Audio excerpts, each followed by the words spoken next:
today's vlog ay magagawa ng spring roll. Tapos meron ako ditong cornstarch na tinunaw, tsaka minix ko na yung mga ingredients ng aking gagawing spring roll. Tapos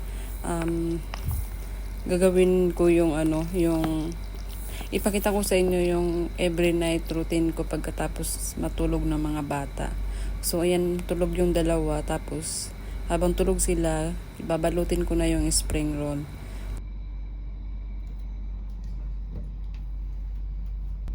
Tapos ayan, sinilip ko din si Amit. Tinanong ko siya kung may kailangan siya. So magbalot na tayo. Ang pagbabalot ko ngayon yung mahaba, guys, yung manipis. Titingnan ko kasi parang ang tawag nito? Parang ang ganda niyang tingnan. Kasi nanonood ako ng YouTube kung paano magbalot nun. So, tatry ko ngayon. Kinamay-kamay ko na, guys, kasi kami lang naman ang kakain. So, ayan. Magbalot muna tayo habang tulog yung dalawa kasi nakakapaggawa ako ng extra job ko, guys, kapag tulog yung dalawa. So, nakakapagluto-luto ako ng mga, katulad ng mga ganyan, spring roll, nakakabalot ako. Kasi kapag gising, syempre, nakatutok tayo sa mga bata. Ganyan ang mga inahan. So, ayan.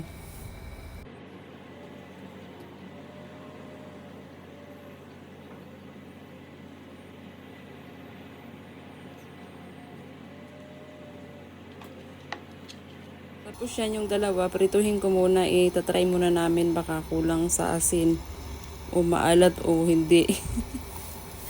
Baka mamaya binalot ko lahat tapos napakaalat. So, ayan. Hiniwa ako siya, guys, kasi yung karne is hilaw na binalot ko. Kasi nung nakaraan, yung trinay ko, yung linuto ko muna yung karne tsaka yung mga sibuyas bago ko binalot. Tapos ito yung trinay ko, yung hindi luto. So, ayan nga, okay naman, medyo konting konting alat. So, nilagyan ko lang ng kaunting asukal. So, i-continue ko na ang pagbabalot.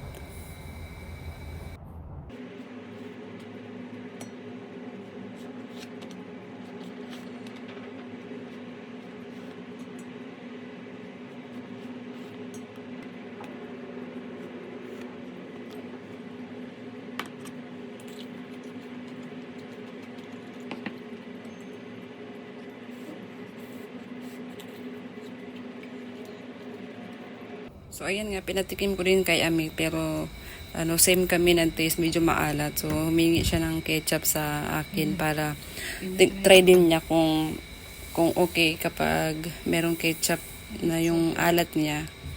Pero dinagdagan ko talaga ng asukal yung babalutin ko. So, ayan.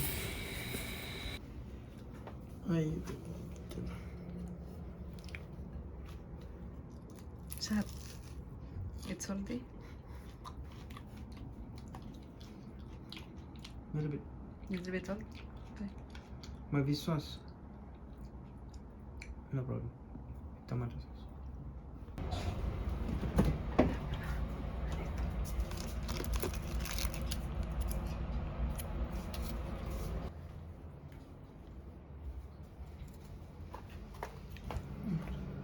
They will come today. Today? It's only $299. From where ito? I don't know. It's cash on delivery.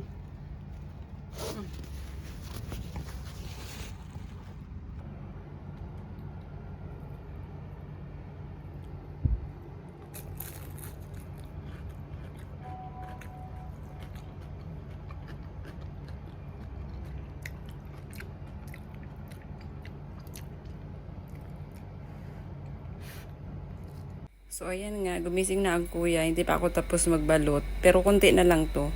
Okay lang naman kasi marunong naman yan, makinig si Arian. Kapag sinabi kong upo lang siya, upo lang yan. Mahirap kapag gumising na yung maliit kasi talagang sumisigaw yun. So, tapusin muna natin para, para pagising nung maliit, tapos na ako.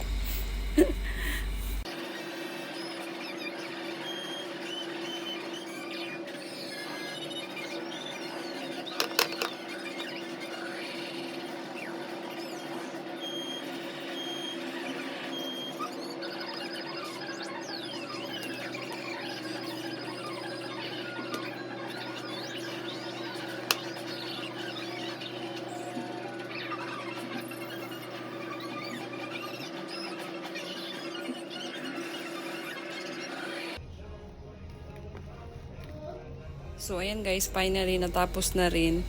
Meron na tayong stock.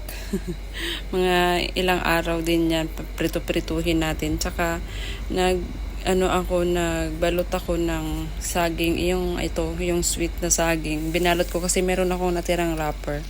Sayang naman, kaya napag-isipan ko na balutin ko. So, okay naman, oh. Merienda.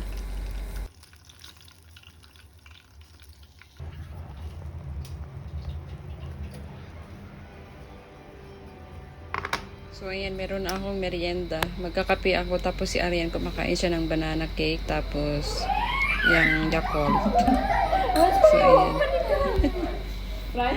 Coming. Merienda tayo. But just tell me if they are coming and then he's coming and then I will fry earlier.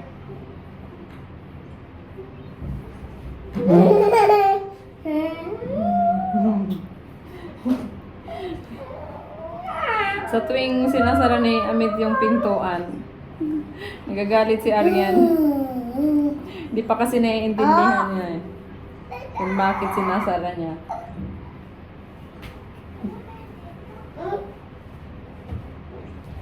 Yan, try natin to. First time ko mag-fry ng yung matamis na saging.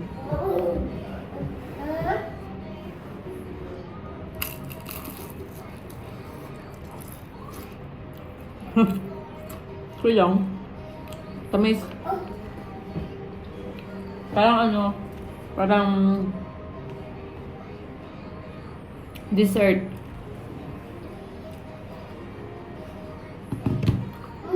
Merienda. Hari yan, tapos na. Doon natira, oh. Wala.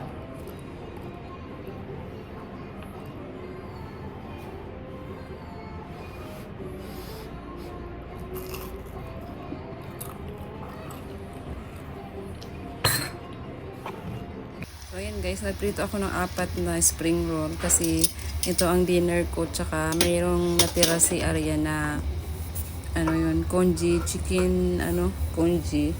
Yun na lang kakainin ko, tsaka yung spring roll. Tapos nagluto ako ng biryani, yun ang dinner ni Amit. So si Amit po, ang update niya is ano pa yung yung tuhod niya. Hindi pa siya masyadong makagalaw.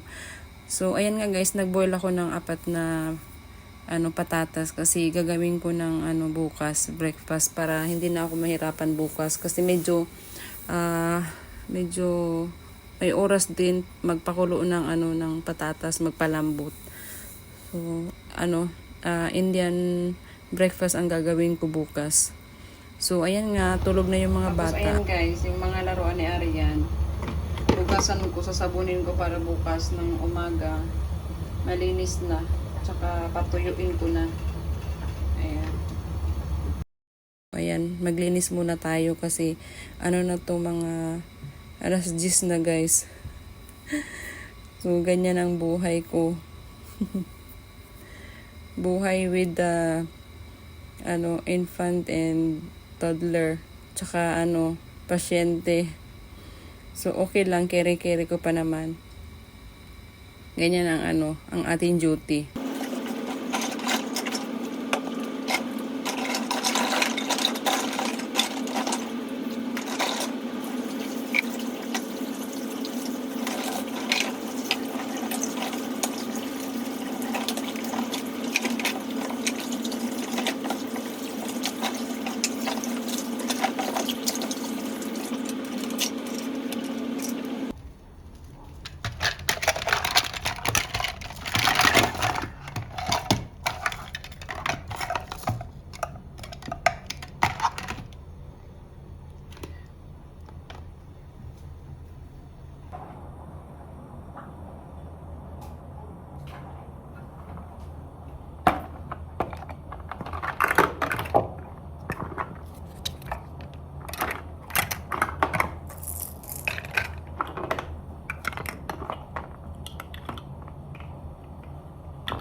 Tapos ito guys, yung mga cars niya, punasan ko na lang ng wet wipes kasi meron siyang yung battery, baka pag binasa ako magkaroon siya ng kalawang.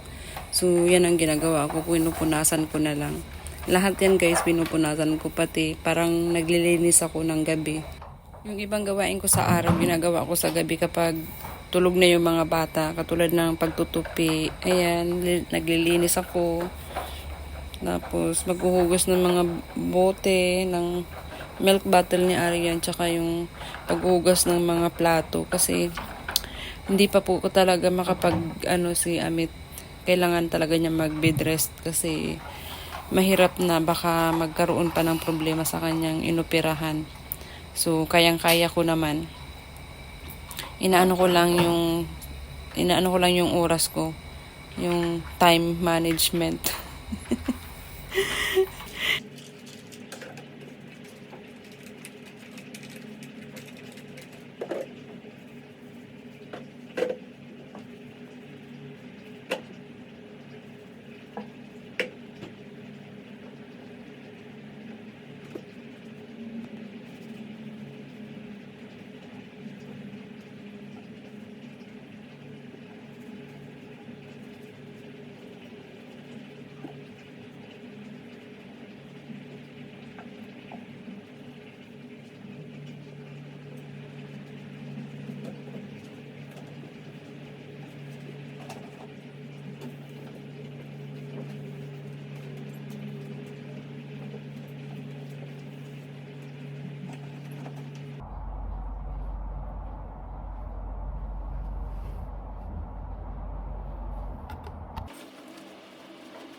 So, ayan guys, nilagay ko lang yung tinupi ko dyan para bukas ko na lang ilagay sa cabinet.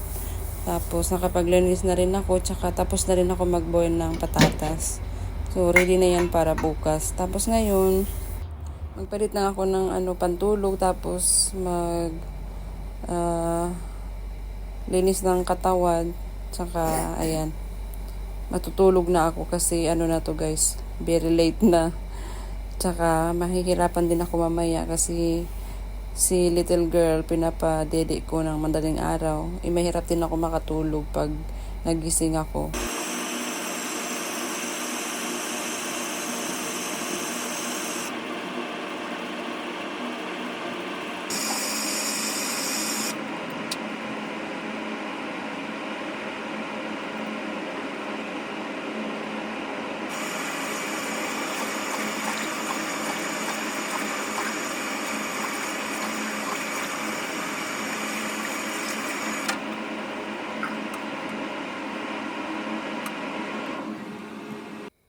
So ayan guys, maglalagay lang ako ng night cream kasi masyadong dry na yung mukha ko.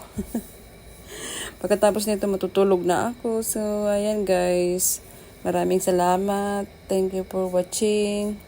See you tomorrow. Ipakita ko sa inyo kung anong lulutuin kong Indian breakfast bukas. So, good night.